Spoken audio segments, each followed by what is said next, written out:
Welcome in to the official. We are wrapping up our look at various position groups for the 2023 class.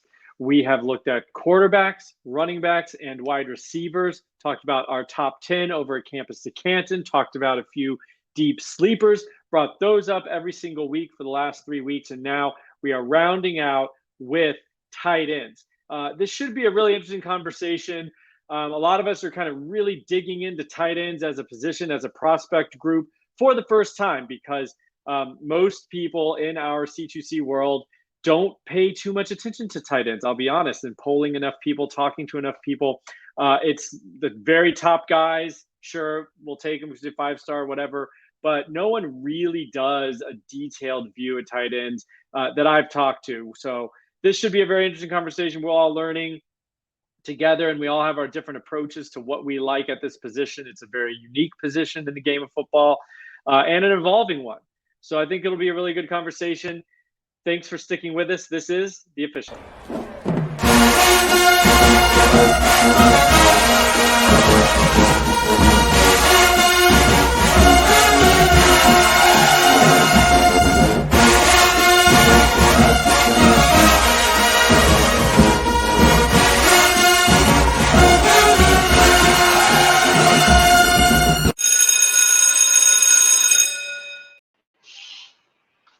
Okay, we got everybody here, and I'm just going to lead us right into this because this episode of The Official is going to be pretty unique, I think, talking about tight ends as a position group that we are looking for, both from a future NFL perspective and also from a Campus to Canton college fantasy perspective.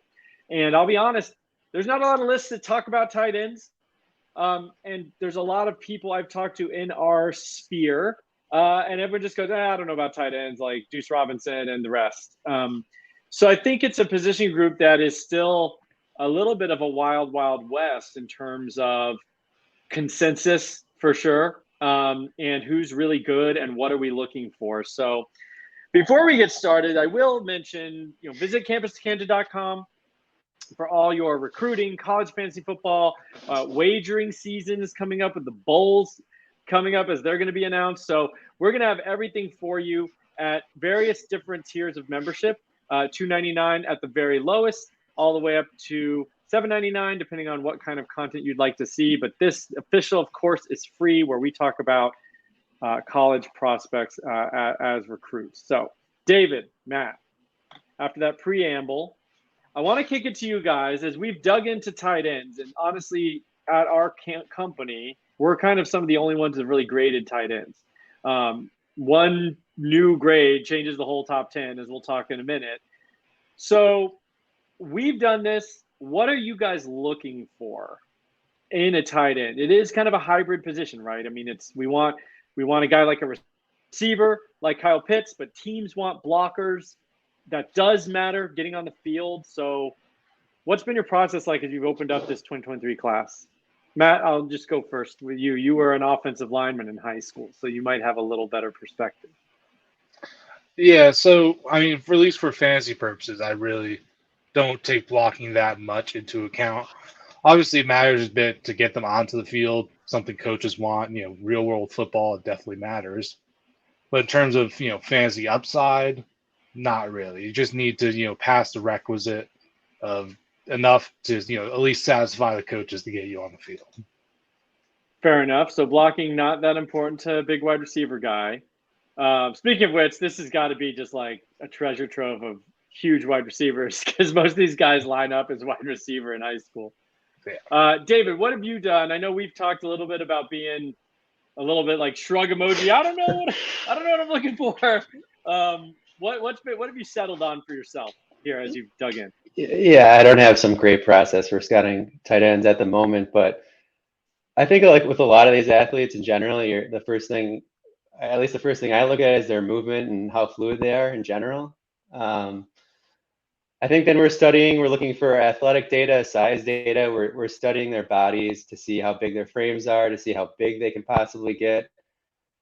I mean, most times we want to get these guys to like 250 if we're talking about like NFL upside. That seems to be like a decent size anyway. But It's funny if you go back at look at old like 24/7 composite rankings and stuff. I mean, it's just a minefield. There's just not that many good guys. I think a lot of that has to do with it's just really hard to find really good fluid movers that are big in general.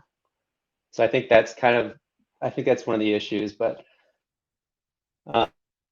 there's a few guys that move well and are already a pretty big size. But I mean, there's still a lot of small guys where you're just like, I hope they can produce. Yeah, sorry, I think we're having a little connection issues there, but basically what I heard you say at the end is like there's just not a lot of big fluid movers out in the world, and so it's hard to find these guys. Your Travis Kelce's who are incredibly fluid, and 6'5", 260, just don't exist very often. So, or come from another place, come from another sport, as we all well know, the basketball player turned tight end, of course. So, yeah, I mean, I'll just add for myself, I thought going into this, I was going to just want the big, wide receiver and hope he adds 50 pounds and becomes a tight end. And the more I thought about it, I don't know, some of the technical things about a tight end and watching some of these guys in the NFL, right? I mean, Kelce does line up in the slot, but he also plays a lot in line, and they do a lot of creative things where I think part of the real benefit of a tight end is that the defense doesn't know what he's going to do. A wide receiver is out on the outside, he's going to run a route. A tight end, though, they can act like they're blocking and then go out. You can put them in different spots in the field where you isolate them on a linebacker. If you only have this guy who's like a glorified wide receiver and you line him up out wide, he's going to be on a DB. But the beauty of a tight end is I think you can scheme them up in ways that they look like, and the formation looks like a run formation, and then you throw a pass out of it and no one really knows what's coming. I think that's a benefit as well. So when I think about being a good blocker, I don't know. I think it matters because it makes you more versatile and more dangerous weapon on an offense when you can hide these guys who are uber athletic and can also do so many things. You can get them in favorable positions, where as if we all want them to basically be a wide receiver because of fantasy points, but I think realistically that probably is not the best way to go. You want that ability, but you can't only have that. I also don't really know how much to think about weight gain. We've looked at weight gain for running backs and receivers. I'm not sure anyone's done a quick and dirty study of tight end weight gain. Like these guys that are 220, are they going to get to 255? Like, I don't know. I don't have an answer for that right now. So it's very interesting. I think it is a unique position. And for us, granted amateurs, I think it's a difficult evaluation. I know I found myself wondering, does this matter when I'm looking at something and it pops, but does that matter? Does that skill set matter for them to be successful? So let's get to the top 5. And I'm going to normally we do the full top 10 for Campus to Canton, but I put in some grades the other day. I think one of you guys maybe updated, or Austin, I think updated a grade, and like it totally threw the whole top 10 out of whack because there's not that many grades in. And so this did change even when I made the graphic on like Sunday. So we're going to look at the top 5. That's pretty much intact.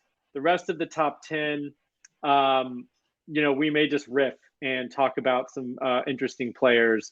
But just getting right away to the top, the consensus top 1, tight end 1, I think it's consistent across the services, and we agree, is Deuce Robinson.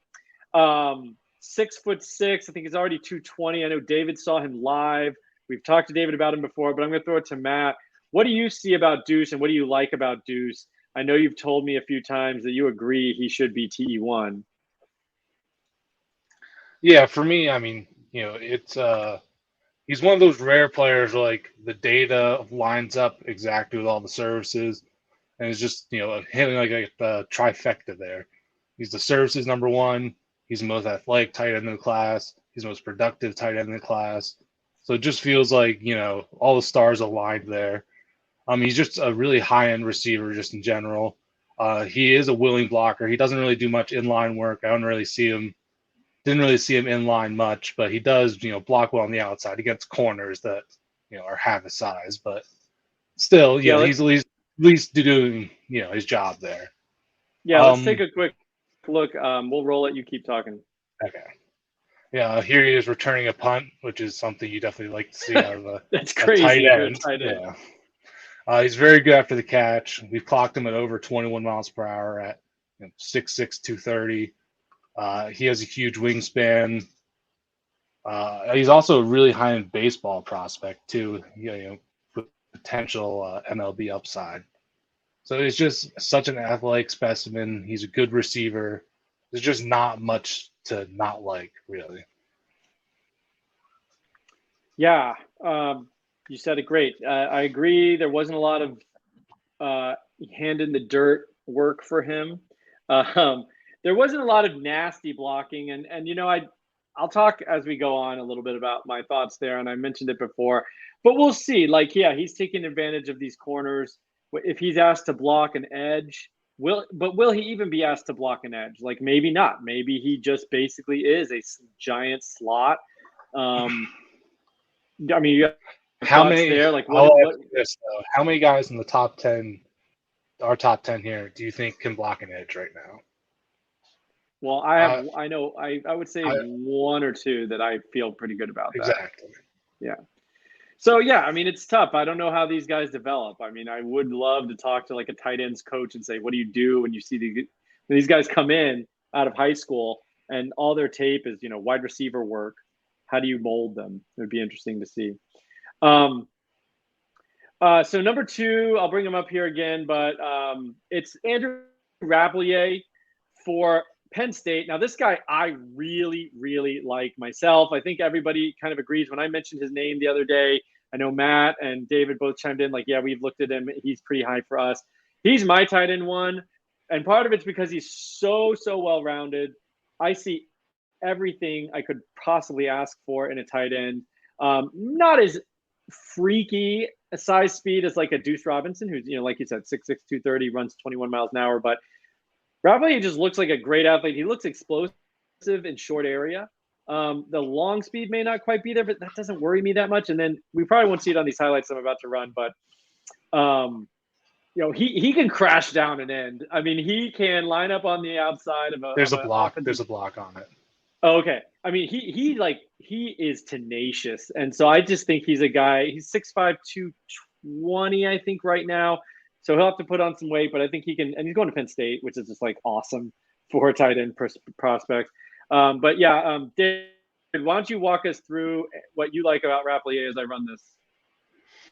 Yeah, he also reports a 4.5 540 and a 39-inch vertical, so he is pretty freaky. But I think he's like a really sudden player who actually is already a pretty good route runner. He's one of the better route runners, I think, in the class. You can see here he creates space pretty easily. He's got a dog in him. You like that? When I was watching him yesterday, I threw out he kind of reminds me of George Kittle a little bit. I don't know if he has that same length, because Kittle actually has really long arms, I think, but that's kind of who he reminded me of. Yeah, I think that's pretty reasonable. I think about that when I'm watching these guys like the Kittles. Gronk, we all know Gronk was a freak athlete, but he was a great blocker, like great. Some of these all-timer tight ends, they're not just a line it up outside wide receiver type. So I think Rappleyea, I agree. Suddenness, you saw that little shimmy shake at the end zone. He didn't have a lot of room to work with and still created some space. Like, he is sudden. I was shocked how low he was when you're clicking through these guys. And I got to Rappleyea, he was like down at tight end 15 or something. And just immediately be like, this guy's really, really good. Why is he way down here? So I love the guy. I'm really mad Austin stole him from me in the program. I think next is Georgia tight end factory, Pierce Spurlin, who's a big, huge 6'6", 200, and you found something that said he's up to 240, right, David? Yeah, he posted recently on Twitter. He says he's 6'6" and a half, 240. Yeah, he's really big. You can tell on the clips here. Matt, take us through Pierce Spurlin going to Georgia. Obviously, high expectations there from that position group. Yeah, he's another one of these guys that's basically, a wide receiver playing tight end. You can see him there playing, lined up outside. and he's shaking somebody. He's decent after the catch. And he's a good athlete. He's not like a Deuce Robinson explosive type of athlete. He's more of a pure receiver. He's relatively refined, and I think he actually they wouldn't be it wouldn't be surprising if Georgia tries to play him like they did at Reed Gilbert and just line him up outside. But he has incredible ball skills. I think that's the big advantage of him there. I believe that was a one-handed catch he just had, and he just has a huge wingspan. You question Georgia's bringing in a lot of these tight ends. Is he going to get on the field? How are they going to use him? I'm not really sure. So college fantasy wise, not sure what we're really going to do there with him. I mean, it's the story with all these elite programs, right? The Bama's at running back, Georgia running back, now tight ends. I mean, they're just bringing in the top 3 guy every single year. And this year, I think two guys that we have in our top 10. I mean, it's just crazy. Delp last year. And Delp, I mean, and they already have, I believe, the number 1 in 2024 committed tight end. All right, so let's move to Kenyon Sadiq committed to Oregon. I believe he's still committed there. Listed as a athlete, so we kind of like that. These guys who are versatile and things like that. David, what do you think about Kenyon? I know we talked about him once before. I think when he committed to Oregon, we brought him up in a previous show. But it looks like here he's returning a kickoff. You like to see that. Yeah, I think he was on the athlete show. He big time checks boxes on production and athleticism. He really is a freak. Yeah, look at that. I think I got him at 20.8. I don't know. He looks even faster like recently, but I think the only questionable thing is maybe his size isn't like amazing or whatever. He's 6'3.5", 222 around there, and I think it was a 77-inch wingspan. So he's probably a guy that tops out around 240, 245, but he's just such a good athlete. He should be able to do really well in college for sure. And then it's like, but he's a pretty good route runner. The last time I watched him. That was pretty good film there. You can tell very fluid. Oh yeah, very fluid. All right, now we have one of our first changes here at the top 10. When I entered some grades the other night, kind of cramming for this show and taking a look at some of these guys, we had Henry going to Clemson at 5 when I made the graphic, but I put in a pretty good grade for a guy, Riley Williams here, going to out of I think the Pacific Northwest, and then transferred to IMG. So played his last season at IMG. 6'6", 240. Honestly, one of the bigger wide receivers in the class, both height and weight combined, sitting at 240 already. I really like him now. I think big wide receiver guy, you say he's a little bit less of an athlete, a little more of kind of like your inline tight end. Don't expect that much from receiving. Would you agree? Yeah, relatively, yeah. I think he's a decent receiver, but I don't think his receiving upside is as high as a lot of the guys we've been talking about on this list. Yeah. I was pretty impressed, though. I did think, I agree with you. I think he was good in line as a blocker. That's obviously showing a lot of body control there, staying on the sideline, and then that much smaller guy is catching him, which it's not crazy. And here he is in the slot. I think he shows decent nuance as a receiver, but yeah, I mean, he's not as refined as some of these other guys, and I don't think the overwhelming athleticism is there, but he strikes me as a guy who could be pretty useful. And I feel like we do have to grade somewhat on a curve because these are tight ends. So it's not like we expect them to truly be a wide receiver.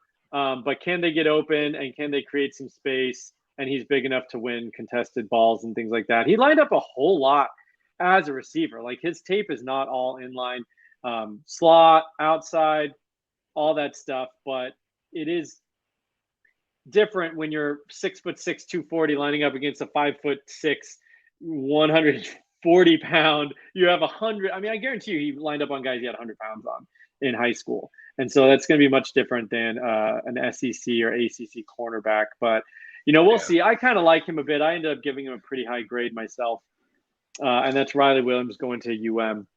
Something that should be noted: he has only had last year when he was playing at Oregon. Still, he had a great season. I think it was almost 1,000 yards. Yeah. Very poor level of competition, playing in Oregon. He transfers over to IMG this year, and in the 6 games that IMG has down, he only has 8 catches, which is a 7% receiving market share on the team.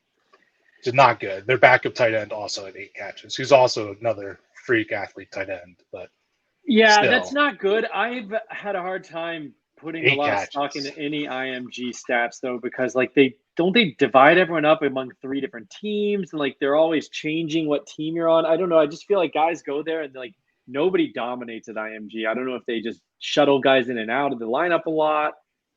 I mean, but still 8 catches. Yeah, there are a lot of blowouts too. So yeah, it's different. Like at least Carnell Tate's stats look decent, Okay. He has all right. Well, that's a 40 red flag, catches man. or something. That's a red flag. I'll take that. All right, let's move on to some guys. I don't necessarily have that top 10 graphic, but the top 10 kind of rounds out here with, I believe this may not be exactly in order, but I know Jelani Thurman is going to be in there. I think he comes in at 6.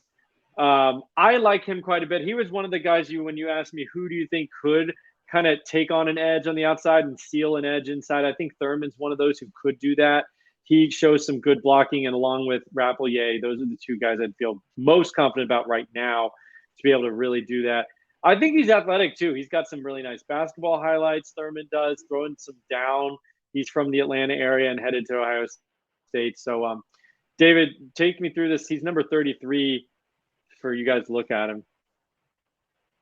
Yeah, he's just huge frame. He has really good bloodlines. Like his dad was a linebacker at Georgia and was a 2nd-round pick by the Bengals. And then his mom was a basketball player as well and played in the was a WNBA All-Star. So like you love to see that. Like huge frame on this guy.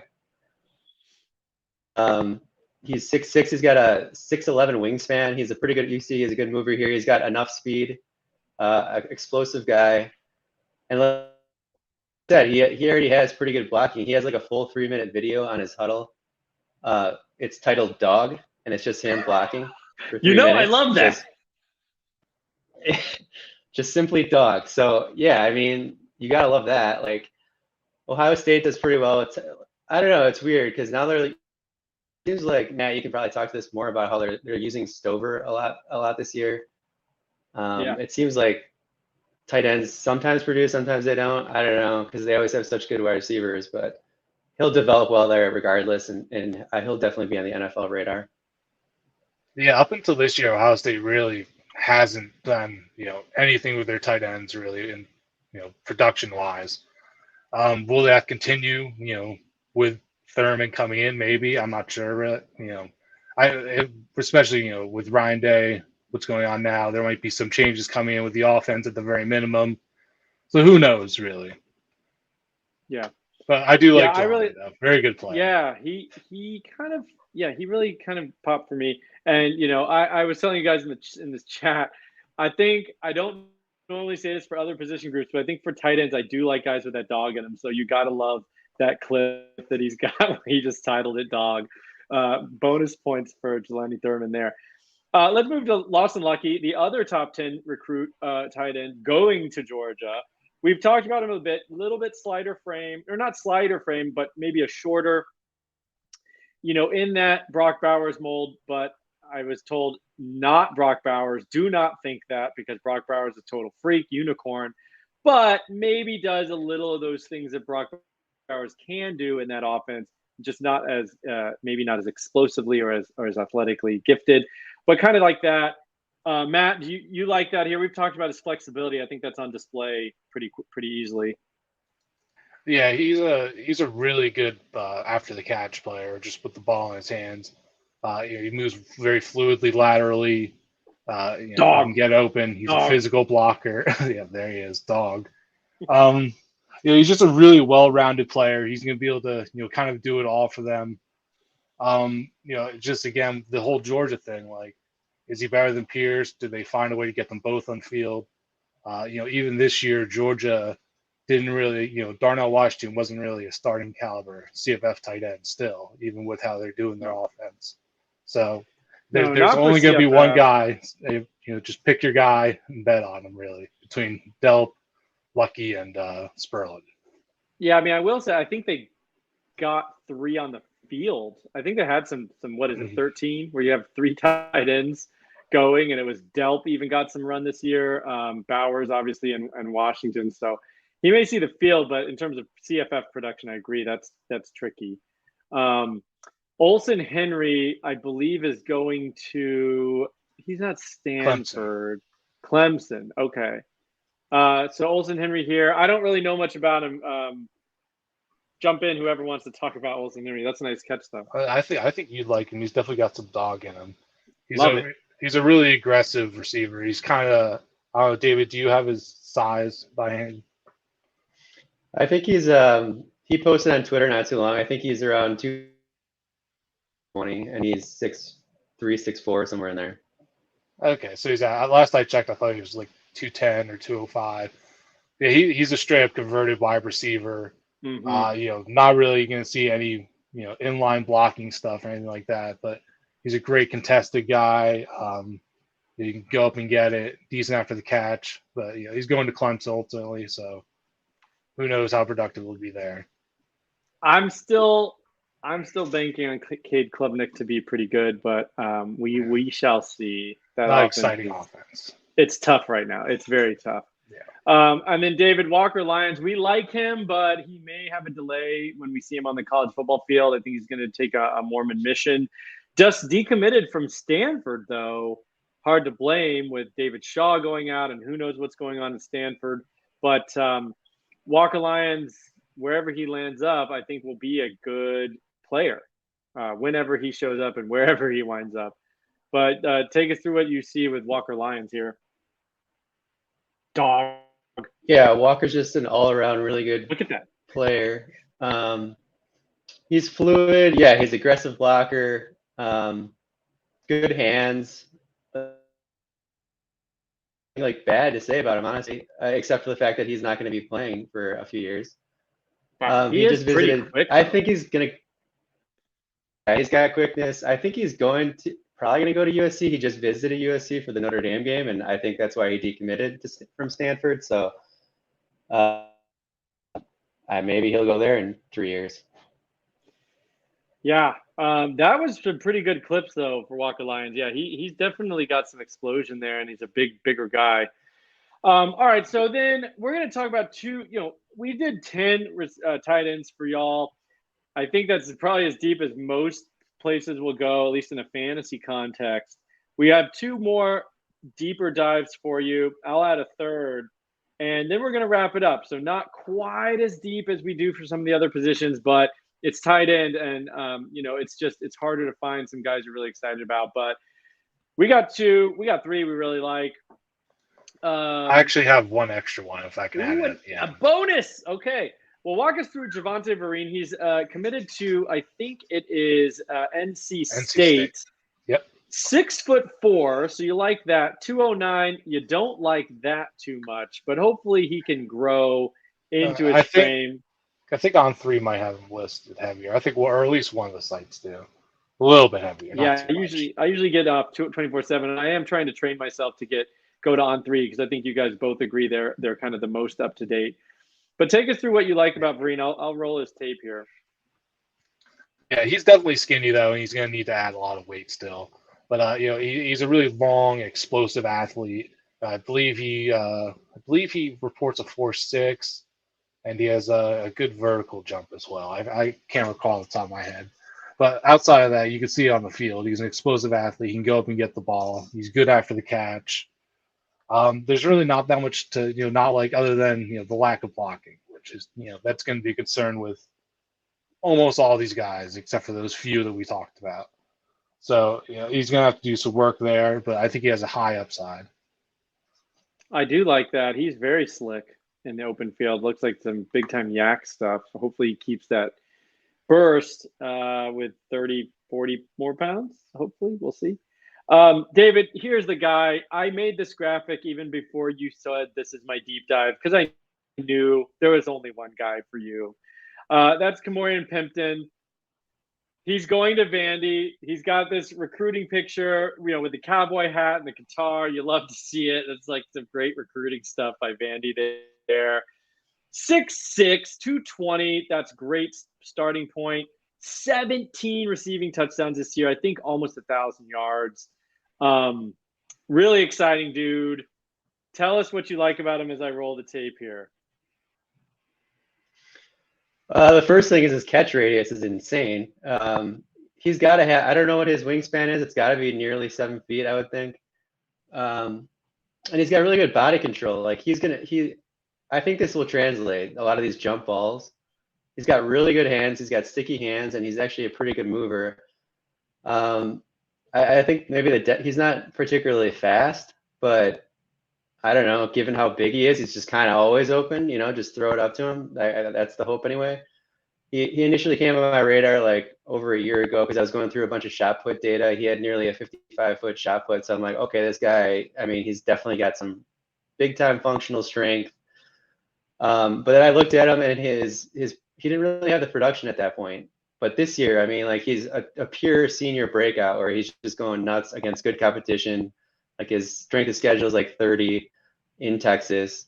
That's definitely solid stuff. So I think that translates. And then the summertime, I saw Vanderbilt offered him, and I'm like, okay, well, that's kind of what they do. Barton Simmons, he's identifying guys that are raw that a lot of these blue blood colleges aren't going to pursue very hard because there's a lot of development to be had there. So I was like, all right, I'm going to look into this guy. And now you see Simmons saw it coming, and he's having a huge year. So I definitely like his upside. Yeah. And I mean, I think AJ Swan, their freshman quarterback, showed some flashes as being a guy who can really deliver the ball. And he'll be there for at least 2, probably 3 more years, barring transfer. Pimpton comes in. I think he's the kind of guy that could do something quickly. I mean, he's probably going to be one of the better athletes on that team, on that offense as a skill position weapon. So yeah, I like that call a lot, though. He's a very fun guy. I'm going to throw out here Julian Randolph, 6'5", 210, led his high school in receiving, but kind of pretty much plays wide receiver. So 37, 33, 6. That was pretty clearly the best stat line on his high school team. I really kind of fell in love with him just searching through some of these guys' basketball clips, which I know, David, you and I really like to do that. And the reason is I think you can really see that movement that you talk about much clearer on a basketball court. They don't have the pads. It's usually the camera's usually closer to the player. It's not way up in the skybox. I think you can get a sense for fluidity, bend, all those good things that we like. He has some sensational, operating in traffic, dunks, blocks, huge skying jumps on his basketball tape. So I was pretty intrigued. I'll say that the wide receiver tape, not quite, or the tight end / wide receiver highlights, not quite as you just don't see the explosion as much that you see on that basketball tape. But it's UNC, great offense, should have a bunch of good QBs in line for the next 4 or 5 years, even if whatever May ends up doing in terms of going to the NFL or whatever. But they've got some other guys. I think it'll continue to be a productive offense. So I kind of like him going there as a CFF producer, and then if he gains enough weight and is good, NFL potential. Now, Matt, you said you had one super deep guy you're going to add in. We don't have any graphics or video, but tell us about your guy. Yeah, so this would have been my pick, but he was originally in the top 10 when we chose our sleepers, but then he got bumped out. So okay. I'm a really big fan of Cade McIntyre. He's listed as an athlete, but he's going to be playing tight end for Oklahoma. He is, he's another one of these smaller guys, 6'4", 210-ish, I think he is. But he's very fast, very athletic guy. More of a wide receiver type right now, but he plays, a little bit everywhere on offense. He has over 500 rushing yards this year, like 10 rushing yards per carry. So it's been super effective there. He's just very good with the ball in his hands. Just a very good overall receiver, a great athlete. And I think once he, adds the weight and gets converted to tight end more, I think he's going to be a really, really high-end player there. Great name. Yeah, we should definitely. I don't think I've really looked at McIntyre yet. Yeah. I'm excited to do that.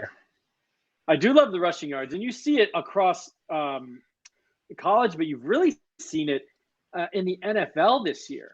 rushing by the tight end, jet sweeps. They're coming in motion. They are getting the ball, especially near the goal line. And for fantasy, that, of course, is huge. If it's a 1-yard touchdown run, I don't care. That's huge for fantasy to get that out of your tight end.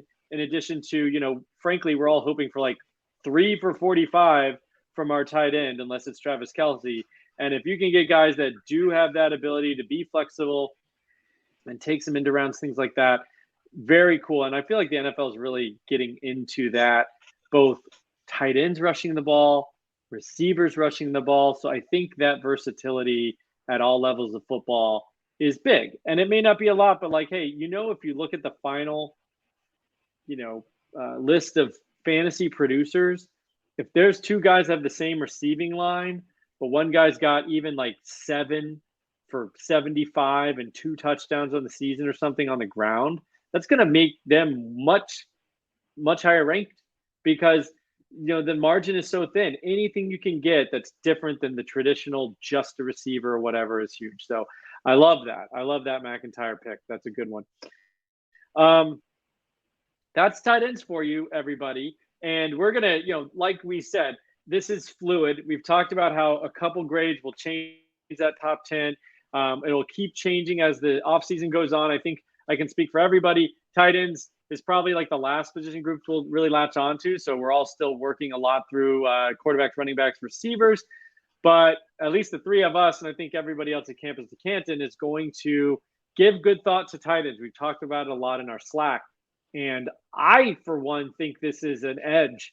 If you can be good at prospecting tight ends in your leagues, you're going to be stocking up 4 or 5 worthwhile tight ends, and everyone else is going to be, doing like some dude getting like 2 for 12 because there's just not a lot to go around, even in college, like even in G5. Like, it's not like, I'll go pick up a G5 tight end. There's nobody. So if you can be good about that, I think it's a big edge. Chris Moxley's talked about that in this past offseason about how he will take the elite tight ends really early in drafts as well. So if you can identify them as freshmen, go for it. So we're going to hopefully help you get there. Gentlemen, it's a pleasure. I think this wraps up our positional series, basically, and we will be back next week. I believe Walker White's going to come on, talk about the end of his season. Then we're going to have some more goodies for you before early signing day. So as we turn the calendar to eventually we'll have to turn the calendar to 2024. I don't know when we'll do that, but thanks a lot for your time, boys. We'll see you next time. This has been The Official.